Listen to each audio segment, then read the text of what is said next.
Every single paper talking about Russell Brand, and I saw the Dispatch's report yesterday. For those just waking up... You watched the whole thing? I have seen the whole thing, and I have to say, it's like all of these situations, we all rush in to judge. Of course. And the reality is, whether you like him, you don't like him, whether you share his views or not, it is totally irrelevant. The facts need to come out, and we need to be balanced. Well Russell said. is very, very clear that he has said every relationship he's had has been consensual. He's admitted to being very promiscuous, and the clips that they used in the Dispatches programme all talk about him. They're basically showing him talking about sex and so on and so forth, and they've cut those with various victims, alleged victims, saying what they say in response.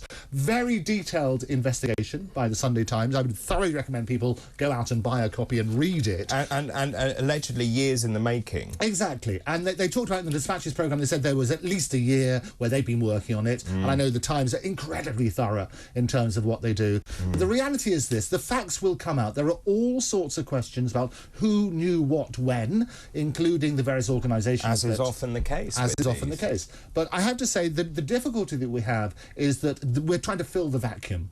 And it's no good speculating at this stage. There has to be a process, and everybody in this country and around the world should be innocent until proven guilty. I agree. And there are no charges yet made, and when charges are brought, then rules and regulations start changing and so on and so forth. So and that's a really important point, because the Metropolitan Police have said we are aware of media reporting of a series of allegations of sexual assault. At this time, we have not received any reports in relation to this. If anyone believes they have been the victim of a sexual assault, no matter how long ago it happened, we would encourage them to go to the police. Absolutely, and that's the right procedure, and then there are protections in place to make sure it's a fair trial and that media reporting doesn't prejudice that trial.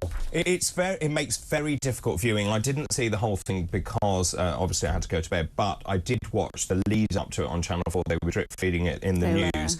I found it very uncomfortable, Renee. Yeah, I said that to you this morning. When you read it, you go into the detail, it makes very uncomfortable reading. As a woman and a mother, for me, it makes even probably more uncomfortable reading. But at the same time, there are accusations from anonymous women. We need the truth to be out in a court of law if there is enough evidence for that to happen. And you're absolutely right. And the accusations are horrendous, and horrendous for victims if they are victims, but also horrendous if you're falsely accused. And I think you need to look at those sort of things, and I think we need to respect both sides and follow the process. And it was interesting, wasn't it? Russell Brand very much on the front foot here. He responded on his video message. He's watched by, what, 11 million people? 11.2 million he's got. That particular video, and that's how I first heard about it, early in the morning. He posted it actually about 11:21 at night, I think, on the Friday. So I saw that straight away. He's now got about 45 million people have seen his denial. And so you then have to work out, well, what is the story that's about to break? I mean, and high-profile people have waded in. Elon Musk, for example. We've also, I think... Harvey Procter. Donald Trump's waded into this. So this is a hugely high-profile case now. Absolutely. And I've seen on Twitter people have been texting me directly as well, saying, hang about, I've got friends of mine who are women who support him. The reality is that is irrelevant, all due respect, because only the people involved know what really happened.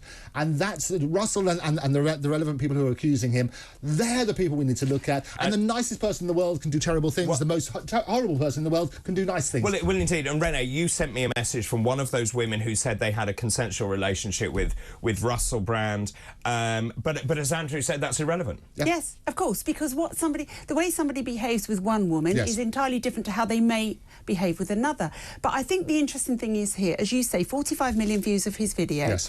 He has 11 million viewers on his YouTube channel. He says lots of things that are not liked by lots of people. So one now questions, what will YouTube do?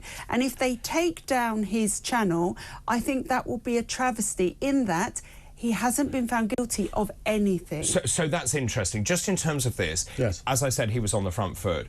What's the legal process? He would have been told about these accusations. And he mentioned in the particular video, and do watch it because it's his side of the story, what he says, he was sent a letter and an email by the TV company and obviously the newspaper within this building that would have looked at that, because they would do the normal process for checking the facts. Because the basic principle is if you say things, you obviously stand the risk of defamation if it's not true, and action and so can be taken. He would have been advised of this particular story and asked to comment.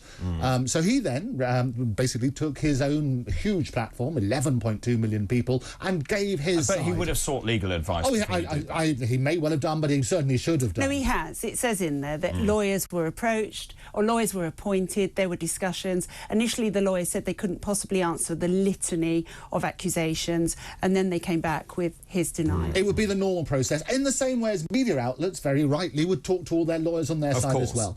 And I think there is a process that happens. What we don't know are all the facts. And people, the difficulty is this, is that Russell is a very controversial character. The reason he's got such a huge audience, P.T. Barnum said, if you want to draw a crowd, start a fight. And he touches on big pharma issues. He touches on all sorts of things, which is why he's got this huge audience.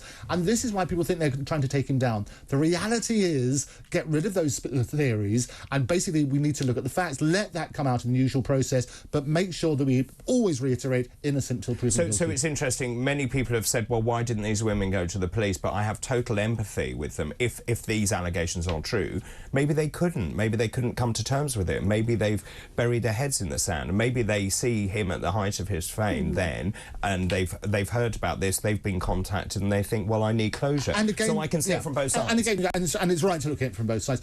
Again, some of the evidence that we've seen, only one side. One of the victims said she went to a rape crisis centre straight after the alleged attack, and that's apparently documented and so on and so forth. All of the facts will come out maybe in the fullness of time, but until those facts are there, speculation is incredibly dangerous. Well